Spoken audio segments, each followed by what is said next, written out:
Legal violence in the lives of immigrants, how immigration enforcement affects families, schools, and workplaces. Legal violence in the lives of immigrants, documenting the undocumented series. This report is the fourth in a for American Progress series that looks at the daily lives, struggles, and strategies of undocumented immigrants who must live through the assault of harsh laws designed to make their lives unbearable.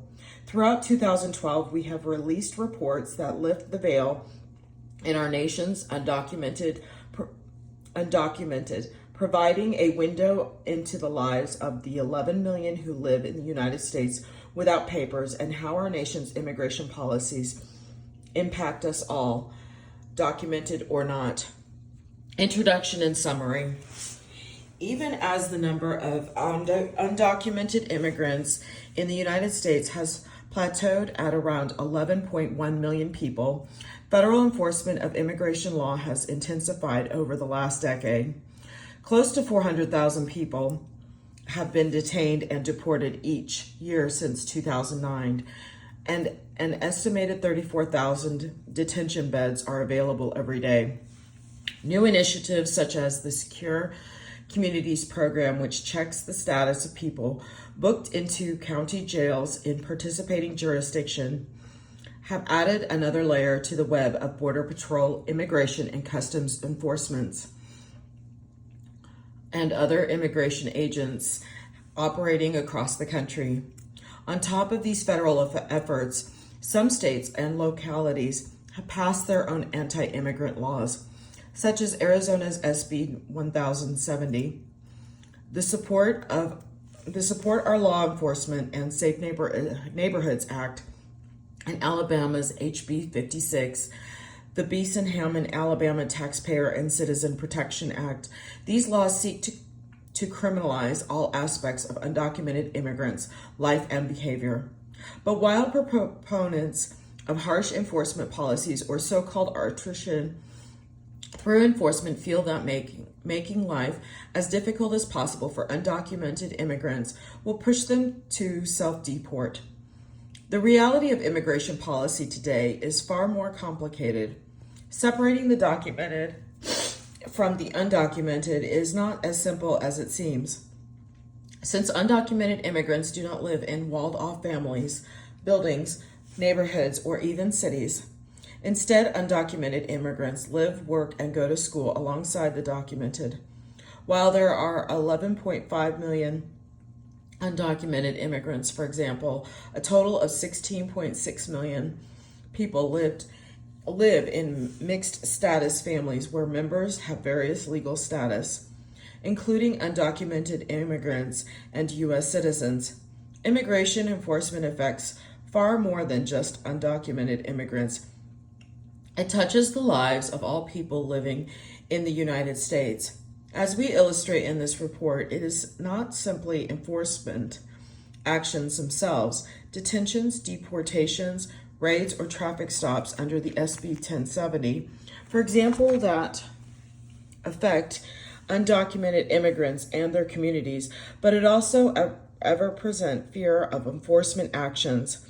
The expansion of immigration enforcement and the concurrent stigmatization of immigrant status that comes with it pushes even those with legal status to fear their loved ones could be deported.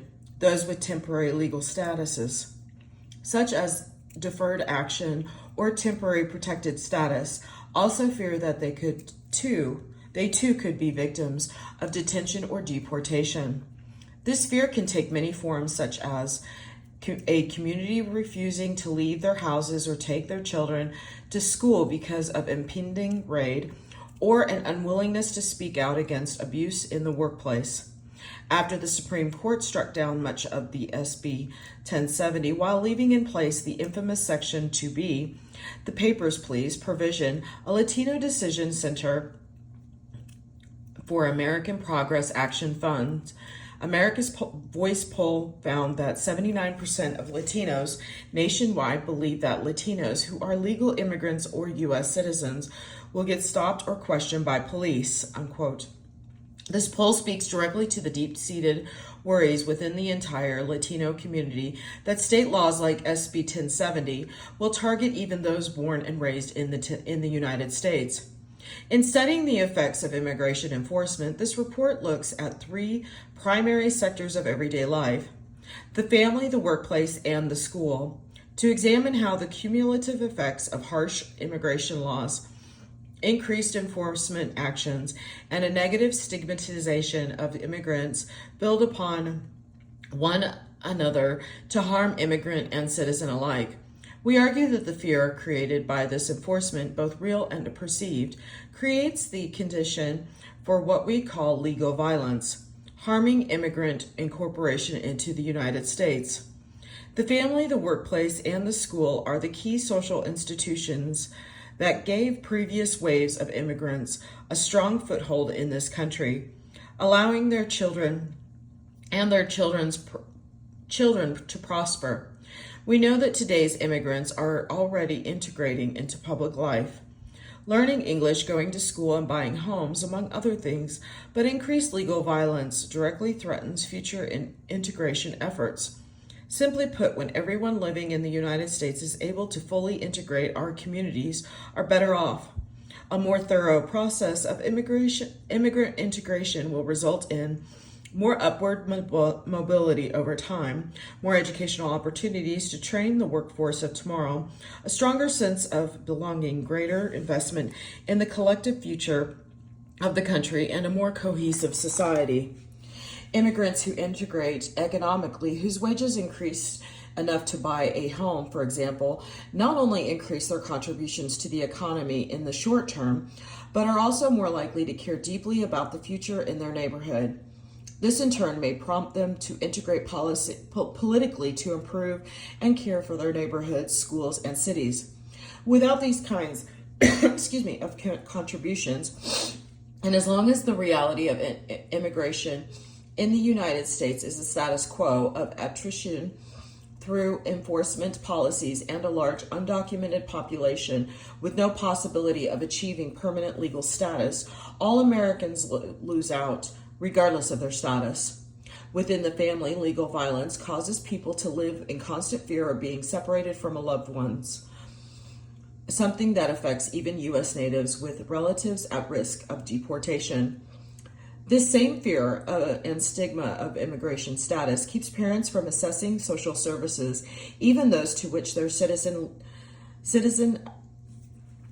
children are legally entitled. Harsh enforcement regimes cause even those with legal status to withdraw from public life, jeopardizing community integration.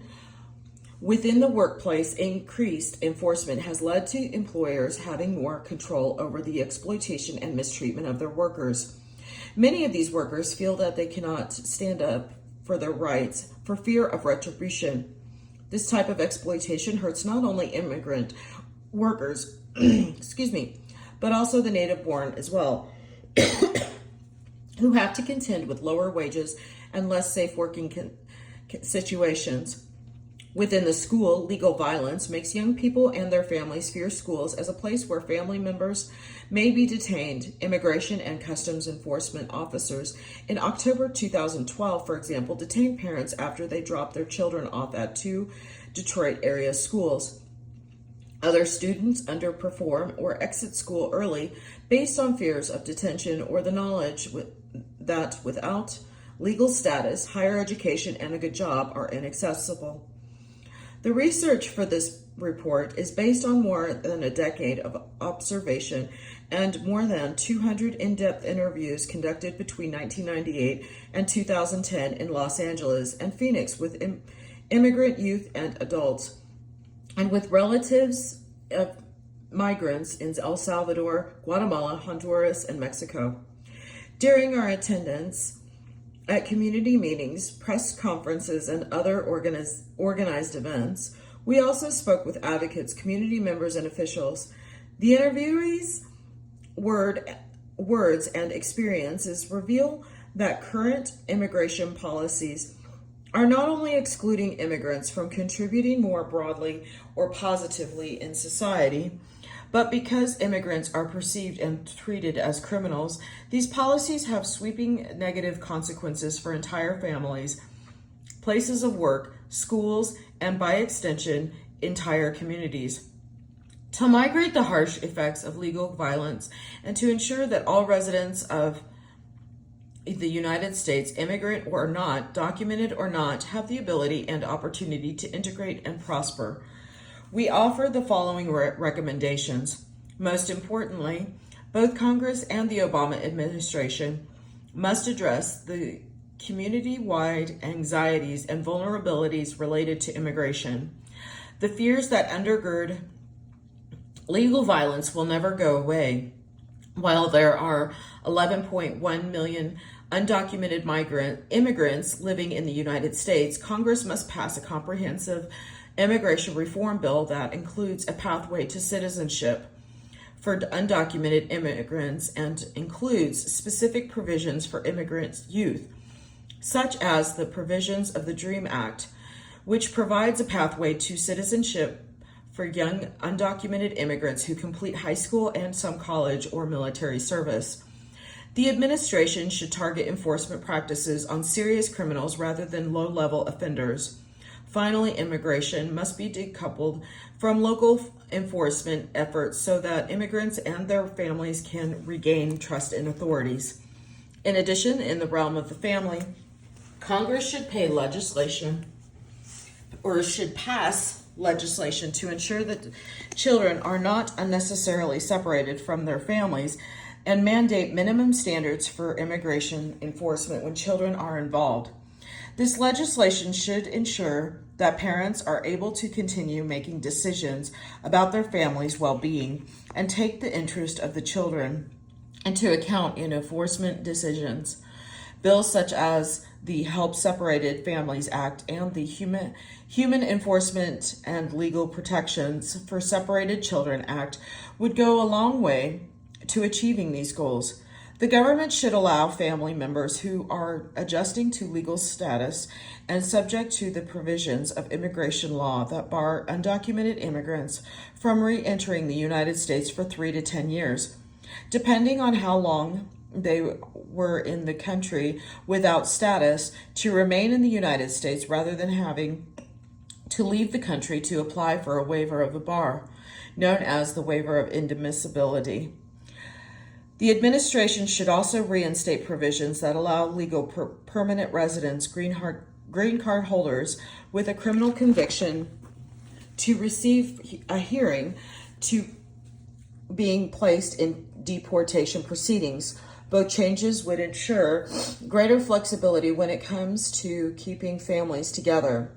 In the realm of the workplace, the government should ensure that all people in the United States, regardless of status, have strong worker protections and go after employers that exploit immigrant workers. Solutions to legal violence in the workplace should ensure, as organizations should, such as the National Employment Law Project, have argued that workers know their rights, have full status under the law to assert them, have access to sufficient legal resources, and do not fear retaliation. In the realm of the school, the government should ensure that the right to K-12 education, regardless of immigration status, enshrined in the 1982 Plyler versus Doe decision, is neither watered down nor legislated away. The government should also ensure that schools are safe places free of immigration and customs enforcement intrusion. Parents must not fear that they could be detained or deported for bringing their children to school. Finally, Congress should support legislative changes that can give undocumented students who want to pursue higher education degrees access to in-state tuition and the opportunity to apply for financial aid. In the meantime, there are other things that can be done to mitigate the harshest effects of legal violence. First and foremost, the Obama administration should expand its usage of prosecutorial discretion to ensure that immigrants who have committed no crimes and are settled in our communities, workplaces, and schools do not fear or do not face the ever-present threat of enforcement. Likewise, on the state and local levels, officials and non-governmental organizations should continue their work communicating with immigrant communities to explain their rights and to allay fears of unwanted arrest or detention. With appropriate policy changes, the United States can ensure that all people are able to incorporate and fully contribute to our nation. Background. In this report, we examine experiences of Central American and Mexican immigrants, those with and without legal status, as well as the wider communities in which they live. We are in an era of increasingly overarching immigration enforcement and on the federal, state, and local levels, which complicates families, workplaces, and schools in the United States. The changing immigration laws and the rise in harsher enforcement practices add up to legal violence in immigrants' lives. Legal violence refers to the cumulative effects of punitive immigration laws, increased enforcement actions, and the negative stigmatization of immigrants. Together, these actions harm immigrants in both the short and long-term ways, in ways that are easily missed by policymakers and the general public. Media portrayals of immigrants and legal violence. Beyond physical enforcement and increase in hate speech against immigrants, normalized even in the mainstream media outlets, helps create a negative stigma associated with immigrant status. Regardless of legal status and a fear among immigrants that they could be subject to violence or discrimination, even those with legal status, these increasingly vocal anti-immigrant and xenophobic groups can have damaging consequences for the overall fabric of society, even beyond immigrant communities. Research shows that the media plays an active role in framing immigration issues for the public, with direct effects on the tenure of the political discourse around immigration in the country. Spanish language news source, for example, spend more of their time on immigration and enforcement issues than English language outlets, leading their viewers to see the issues of detentions and deportations as a part of everyday life, even if the viewers themselves haven't witnessed immigration enforcement firsthand. Notably, the largest Spanish language television networks have assumed the role of advocacy, regularly airing information on how viewers can help influence the political debate surrounding immigration. Social inclusion, economic mobility, and a general sense of belonging among immigrants benefit each and every American. We all reap the rewards of increased innovation, energy, and creative spirit in our towns and cities. But by impeding immigrants' incorporation into the United States, the current immigration system affects non-immigrants and U.S. citizens as well. When immigrants have equal opportunities to upward mobility, educational opportunities, well-paid jobs, and work environments where their rights are protected, local communities and neighborhoods across the community are empowered because of the added possibilities for social cohesion and a strengthened social fabric. The enforcement context. Over the past 2 decades, a combination of new programs, legislation, and administrative policies have led to the creation of a muscular immigration enforcement system in the United States. This system spans border and interior law enforcement personnel, programs such as Secure Communities, which checks the immigration status of anyone booked into a county jail, and state and federal statutes.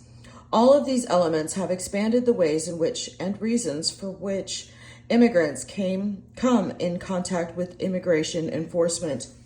Beginning in 1993, the Operation Hold the Line in El Paso, Texas, the United States began cracking down on unauthorized immigration across the southern border, particularly on those crossing through urban areas such as the Tijuana, San Diego, and Ciudad Juarez, El Paso borders. By 1994, the United States increased the number of Border Patrol agents by 5,000 and increased the physical barriers to entry across California, Texas, and Arizona.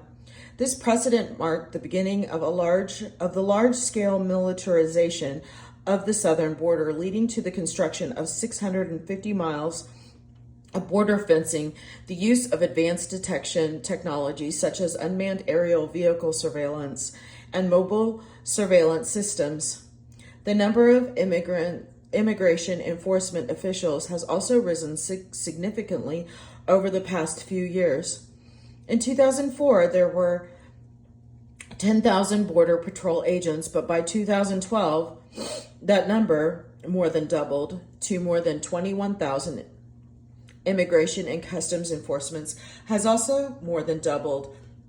The number of people assigned to its border enforcement security task forces, and there are currently 1,200 National Guard troops stationed at the southern border. Congressional appropriations have facilitated this increase. In 2001, the U.S. government spent $4 billion on immigration and border enforcement agencies. By 2012, that amount rose to $17 billion. And as the physical infrastructure for enforcement has increased since the early 1990s, the legislative infrastructure has increased as well. Congress passed two bills in 1996 that changed the landscape of enforcement. The first, the Legal Immigration Reform and Immigrant Responsibility Act, stiffened the penalties for unauthorized entry and increased the number of crimes that made someone deportable. Most prominently, it made even legal permanent residents or green card holders eligible for deportation for the first time and created bars to readmissibility for immigrants removed from the United States.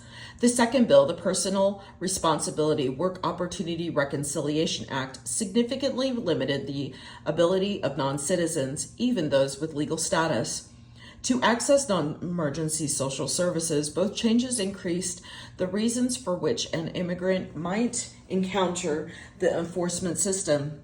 The 9/11 terrorist attacks and the ensuing drive toward domestic security also reformed the landscape for immigration policy. Most importantly, the government created the Department of Homeland Security in 2002, bringing together 22 federal agencies, including what was previously the Immigration and Naturalization Service, into a new enforcement system split between U.S. citizenship and immigration services and two enforcement agencies, Immigration and Customs Enforcement and Customs and Border Patrol.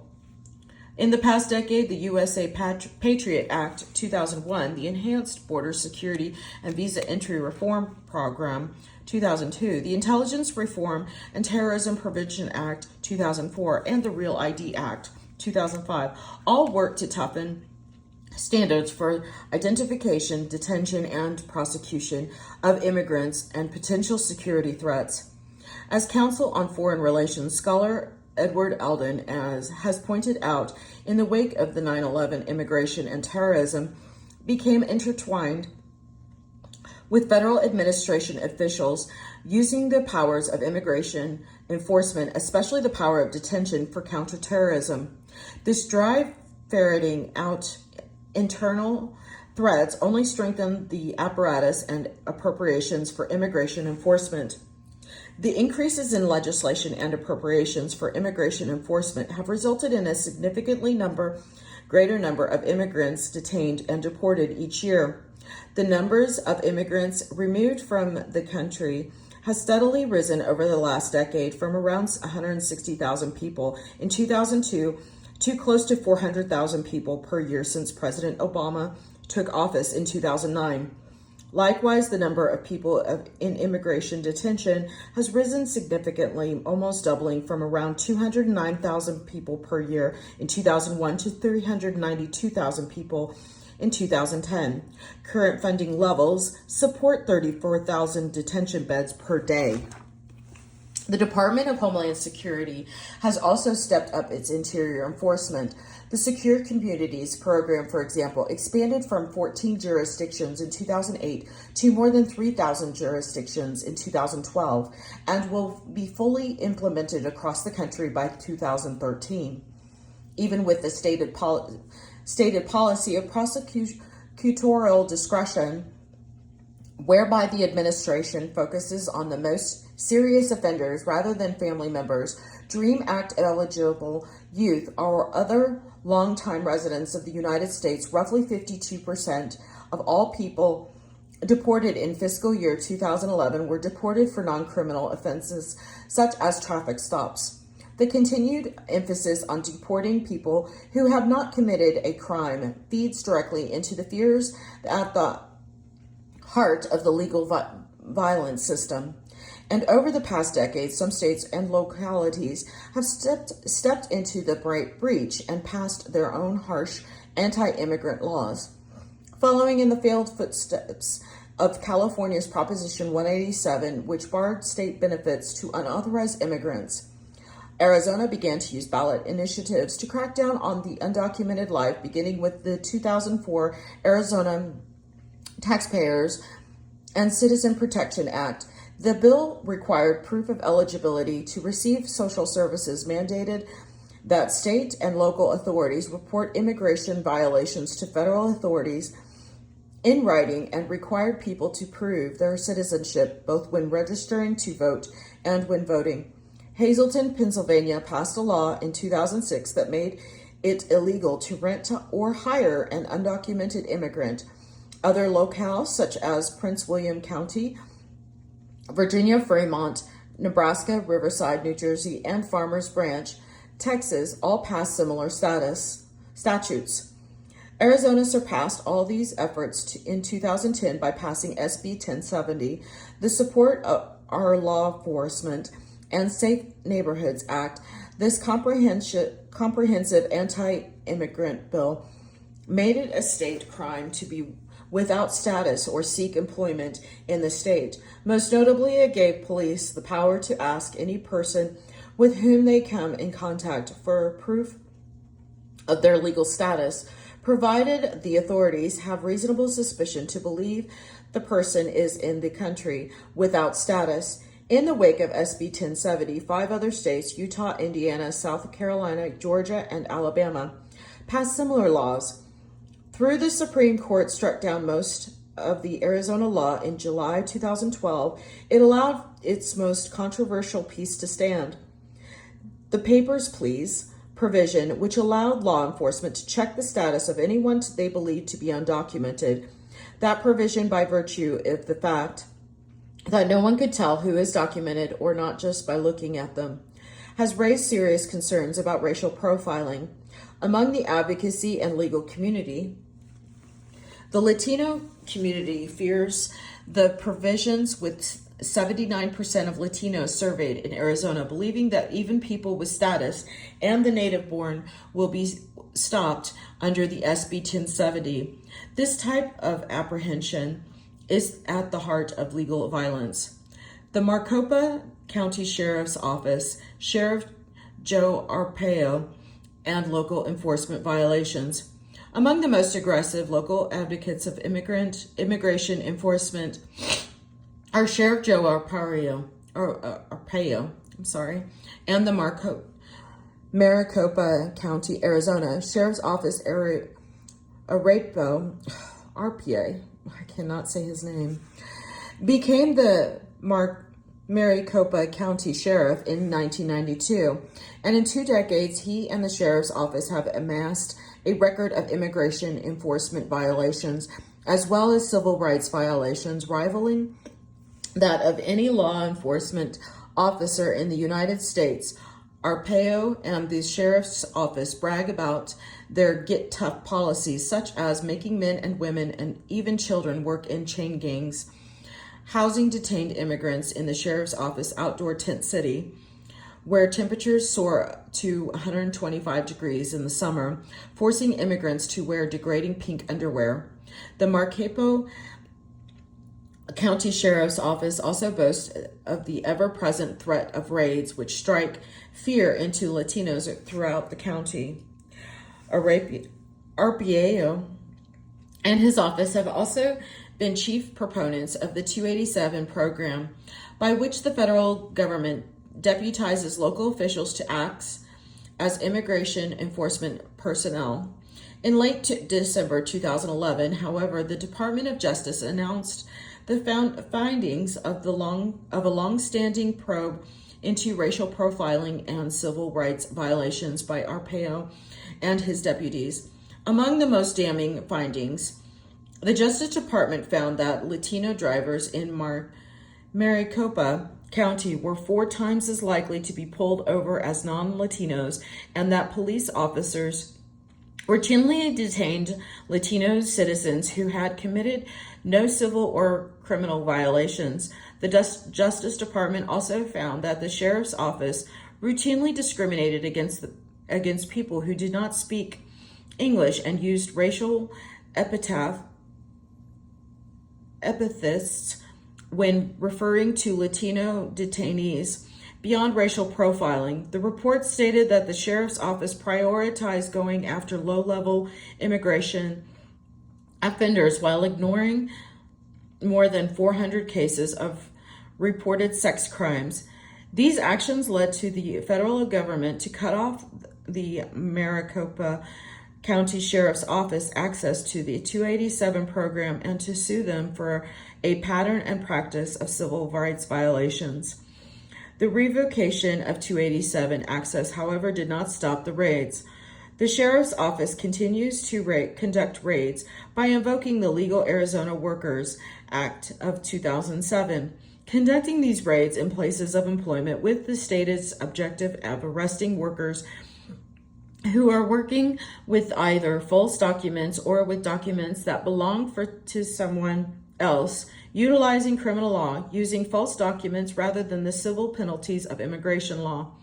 Despite the Justice Department's findings and pending lawsuit, Arpaio recently won re-election to his 6th term in office, telling Reuters just before the election, "When you try to do your job and you are a little controversial, some people don't like it. That's the way it is."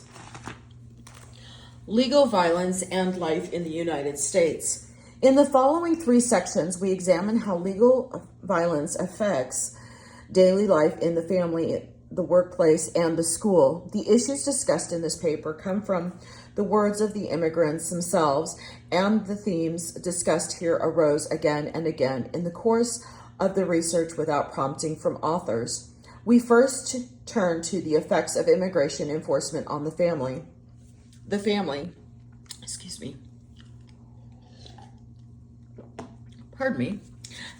is the fundamental building block of life in the United States. Some of the most basic effects of legal violence are felt at this level, from lengthy and uncertain family separations due to raids and deportations to fears of having a loved one taken away to children being cut off from basic services such as access to health care and education to worries about not having enough money to buy food or pay rent.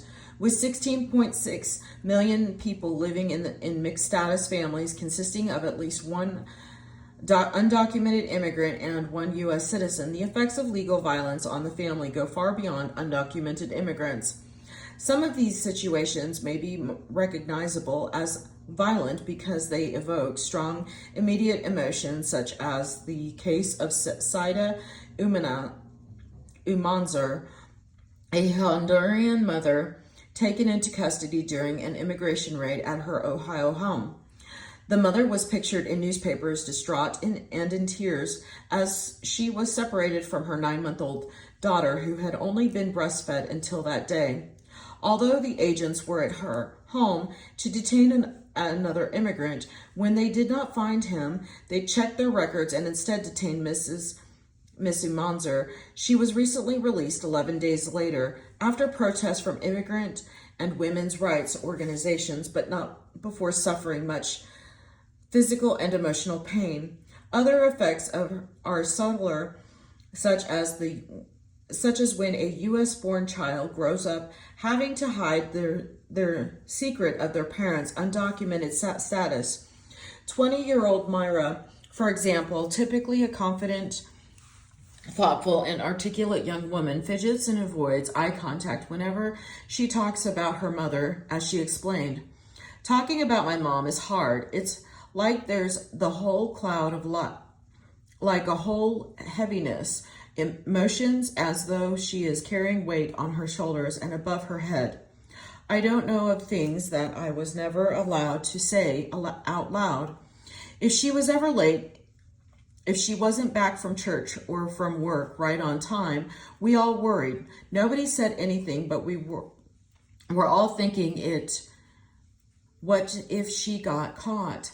It's just fear, I guess. It really sucks to grow up like that. Despite being a U.S. citizen, Myra grew up with the heavy weight of fear because even though she was not the intended target of the immigration law, its implementation would have a direct and painful impact on her. In the case of both Imanzer and Myra, immigration enforcement led to both immediate and long-term suffering in the lives of those affected.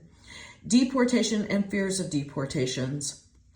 At a gathering in Los Angeles in 2008, Marta, an Salvadoran college student, shared with her peers that once while at a clinic talking to another patient, a young undocumented woman received a phone call with the news that her parents had been detained and would likely be deported. That experience brought home for Marta the persistent threat of deportation. Now every day, she says, I leave the house and I don't know if me or my parents will be back. It could be any of us, any of these days, and it's so scary. The fear pervades her daily experience anytime she leaves her home. Her family members' experience exemplify how the threat of deportation is present every day. Because several of them are in uncertain legal statuses, they may be detained and later deported at any moment, at risk in any public space. As a result of witnessing the young woman's horror, Marta discussed the issue with her own family. We started to talk about what will happen with my little sister because she's a U.S. citizen. But who is she going to stay with if we get deported? Families have to worry about the very real possibility that individual members can be taken away at any given time. The families must also carry the weight of understanding in detail who will take over responsibilities and what plans will be executed as a result of family members' detention and deportation.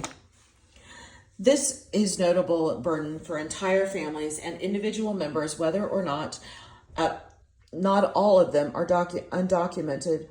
Cases of undocumented families planning ahead have become more common in the wake of state laws like Alabama's HB 56.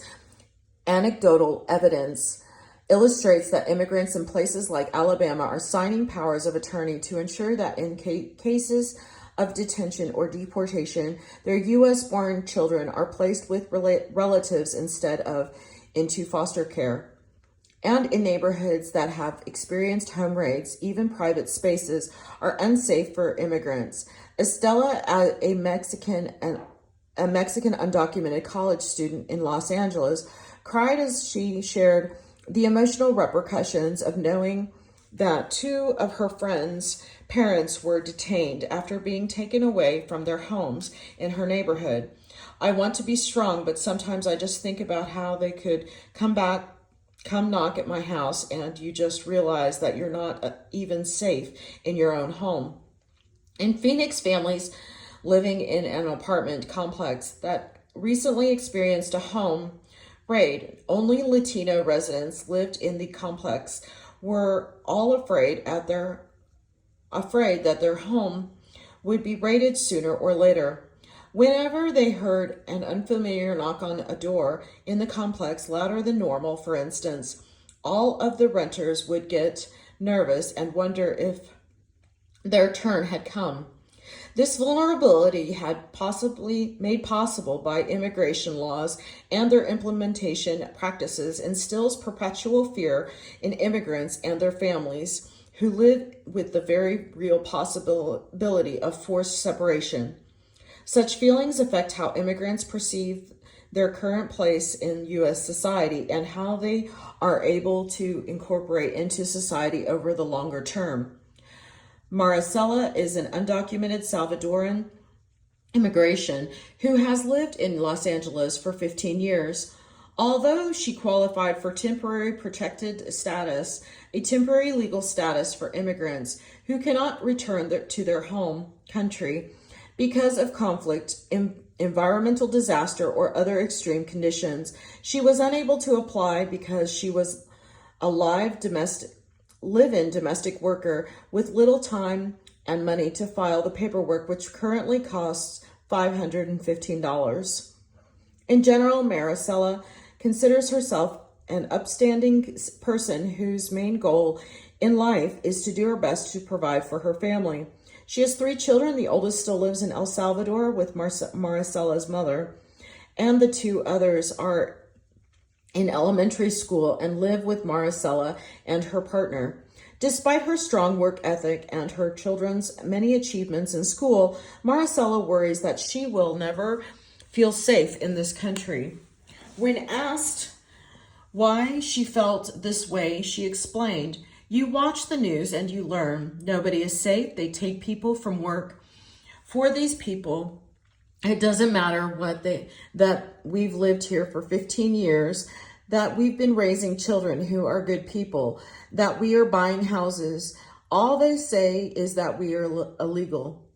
Even though she qualified for temporary protected status, Maricela takes her cues from the media and understands that her residency is reduced to a label, illegal. The Maricela illegality taints her self-image and makes her contributions to her family and society invisible. Much like undocumented immigrants, she experiences severe exclusion from a society where, by most measures, she should have earned a place. Changes to everyday family life. Legal violence through immigration enforcement changes how immigrants live their daily lives. Clara, a Salvadoran woman in Phoenix, shared the strategies she and her husband adopted in their daily lives. To plan for the worst, as she put it, the couple works together cleaning model homes at night in a suburb of Phoenix. He is undocumented and she has a temporary work permit through temporary protected status. Both fear the possibility of detention or deportation and deeply cognitize of the frailty of their legal situation. They never ride together in the same car. "We don't drive together. What if we are stopped and we get deported? We'll be taken to jail, and the kids, what? Who's going to take care of them? Who's going to stay with them? We worry, we live anguished." So he goes in one car with our neighbor, and I go into another with my cousin. The same when we go to the market. He goes in one car and I go in another. Who knows what can happen? We must take precautions. Clara's story aligns with the stories of respondents to the University of California's Mexican Migration Field Research Project, who told researchers that they took extra care to blend in, changing into clean clothes after work, or taking extra care to stay calm and relaxed in public, for example, to avoid drawing attention to themselves. Clara and her husband live in Phoenix and under the jurisdiction of the Maricopa County Sheriff's Office. The Sheriff's Office conducts regular raids and conduct traffic stops until the federal government terminated the office's practices of crime-suppressing sweeps, traffic stops throughout Maricopa County, leading to an ever-present threat of deportability. The round-the-clock threat of raids, sometimes announced on Spanish-language radio stations to alert listeners so they can take precautions, can happen at any time, keeping the immigrants on constant alert. Indeed, Clara telephoned one of this report's authors, Cecilia, Men- Menjivar a few occasions in 2008 to ask if she knew where a crime suppression sweep might next take place. A Mexican couple that has lived in Phoenix for more than a decade had a similar view. The wife mentioned that for the first time in years, she switched bus routes and has been walking to work in order to avoid spots in the city where the sheriff's people might set up checkpoints. This was not an isolated case. Several community workers mentioned similar activity among immigrants with whom they work in greater Phoenix metro area, as raids have taken place at car washes, restaurants, shuttle businesses, dry cleaners, and similar workplaces there. Mostly Latino immigrants work. Like the Mexican immigrants in Roberta Gonzalez and Leo Chavez's Los Angeles study, immigrants in Phoenix alter their daily routines and change their behaviors in order to avoid detection by law enforcement authorities. Through immigrants and organizers are well aware of these raids and the damage they caused. The general public is rarely informed of the brutality of the raids or the violations of rights that they involve. For the most part, the public perceives these raids as a response to a problem that law enforcement needs to address. Children and legal violence. The wide-ranging effects of deportations also emerge in the lives of the U.S.-born children who are left in the United States. When their parents are forcibly removed, many of the children left behind are placed in foster homes. A 2011 report from the Applied Research Center found that approximately 5,100 children currently live in foster homes nationwide as a result of their parents' detention and deportation.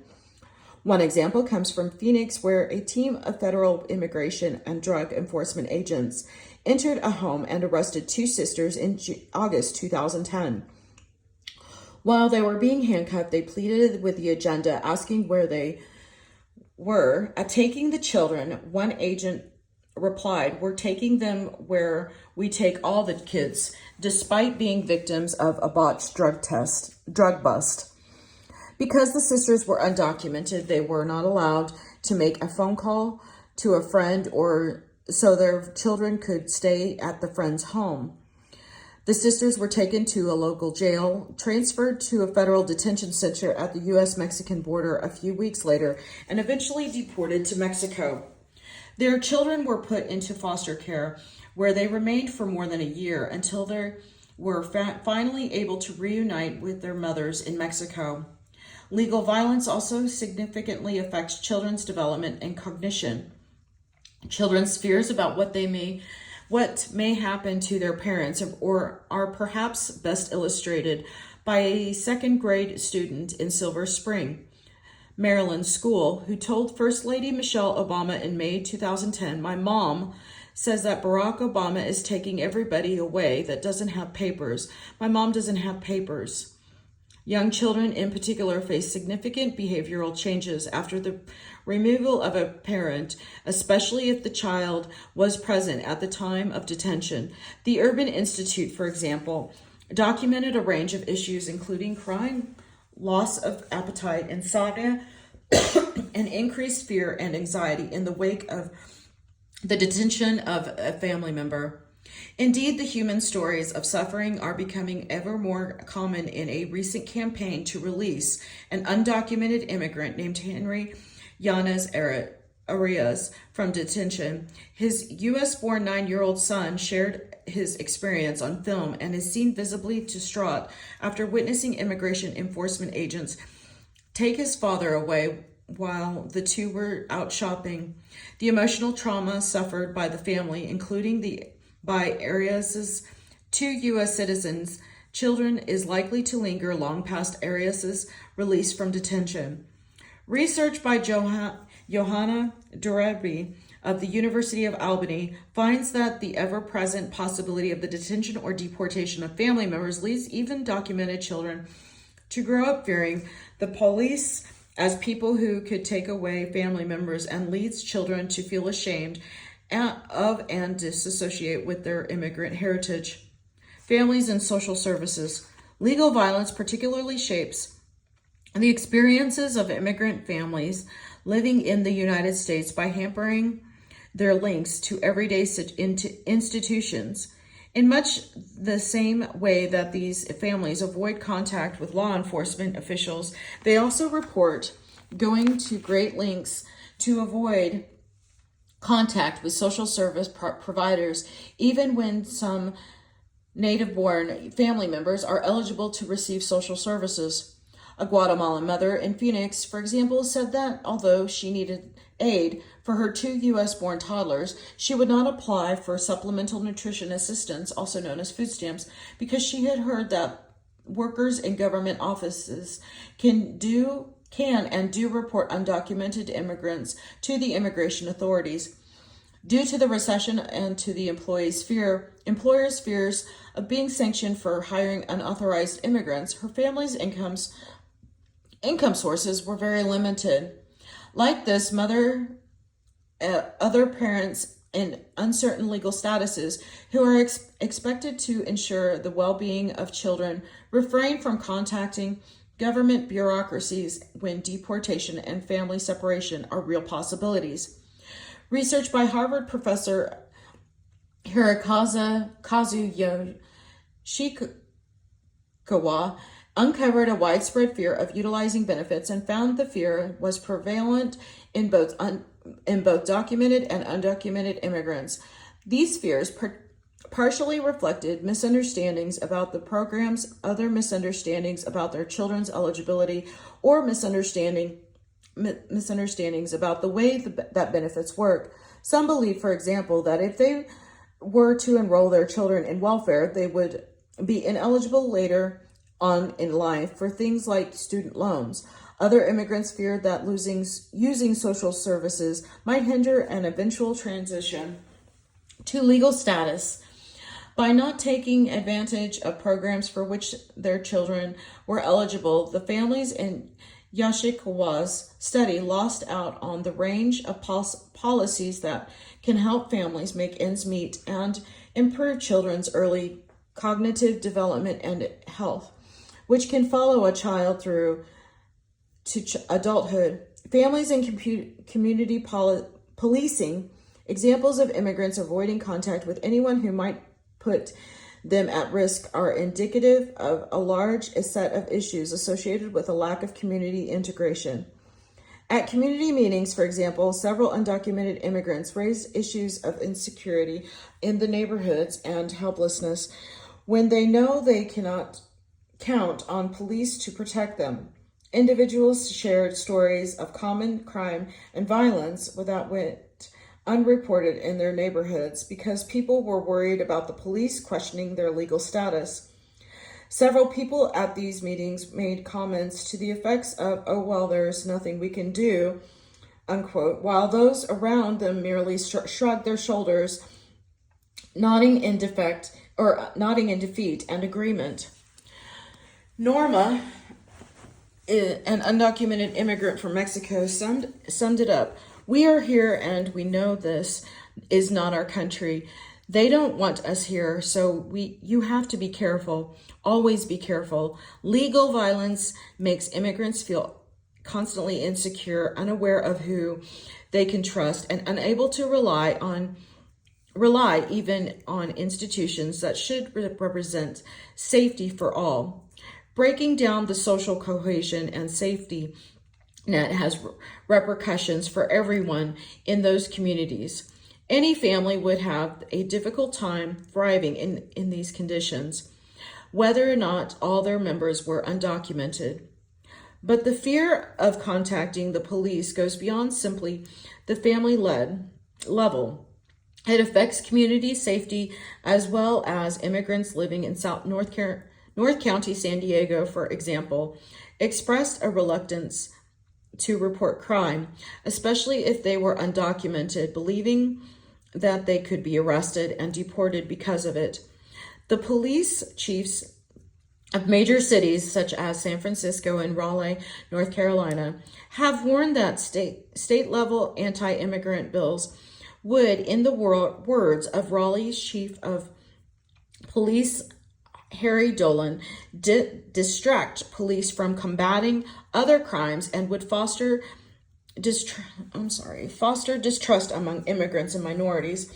Policing works best when all members of the community believe law enforcement is there to keep them safe and when all members are willing to come. Believe law enforcement is there to keep them safe and when all members are willing to come forward, report crimes, and cooperate. Many interviewees describe feeling as if they were under siege. Within the family, legal violence frames everyday lives, changing the calculus for even basic activities like leaving the house for work or grocery shopping. Basic family functions for economic and physical survival, the accumulated pressure of persistent vulnerability, and the threat of deportation makes basic family needs difficult to meet. With the potential to thwart these immigrants' paths to successful integration into U.S. society, leaving an entire group of people disenfranchised, everyone loses when a certain group of people in society who are not likely to return to their countries of origin because they have spent many years in the United States and have created strong ties here, are blocked from participating as full members of our society. This is particularly damaging when they belong to a group of Latinos projected to comprise 29% of the U.S. population by 2050. The workplace. Aside from immigration enforcement's widespread effects on families, legal violence also shaped immigrants' work experiences. Studies have found that many immigrants earn low wages in jobs with no benefits and that undocumented immigrants are especially prone to experiencing wage, hours, safety, or other workplace violations.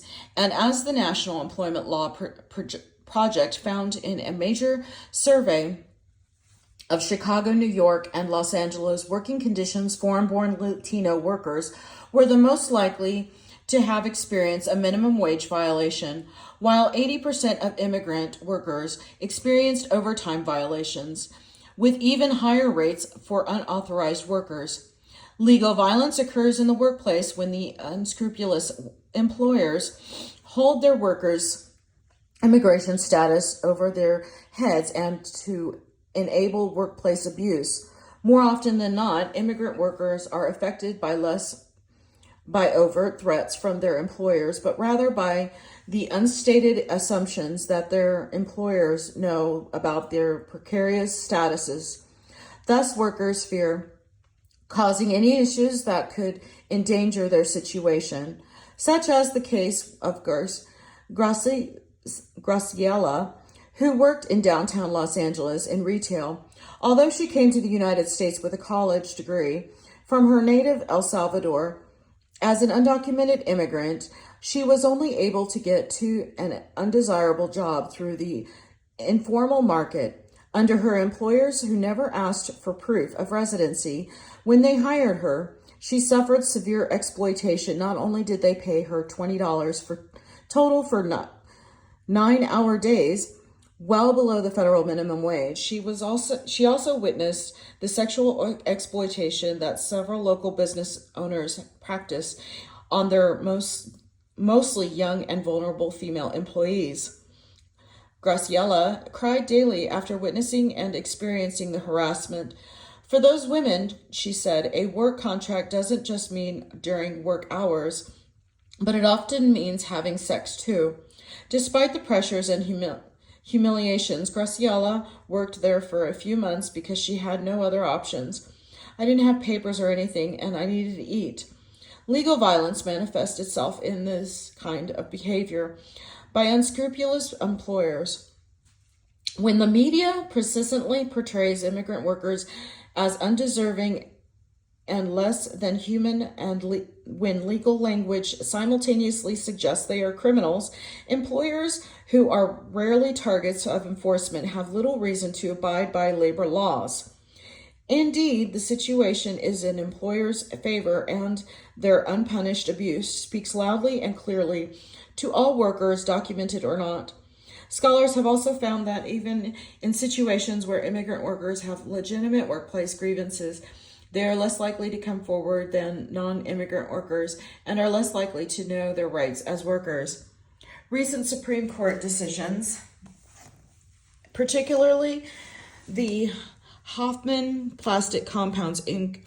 versus National Labor Relations Board decision of 2002, which ruled that undocumented workers unfairly terminated for union organizing are not eligible for typical remedies, such as the reinstatement and back pay, have eroded even basic worker protections for undocumented immigrants, making their situation in the United States even worse.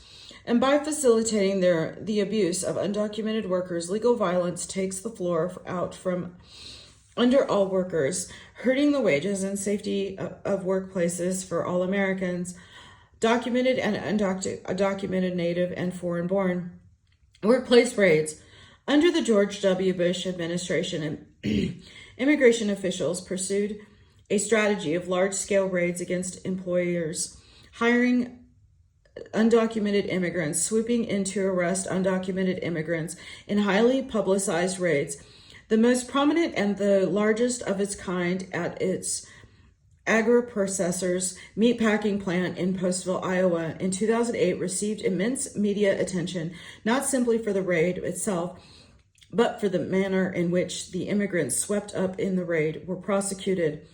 All in all, more than 300 people were detained, many of them having lived in the United States for a decade or longer, with the vast majority being charged with a serious felony, aggravated identify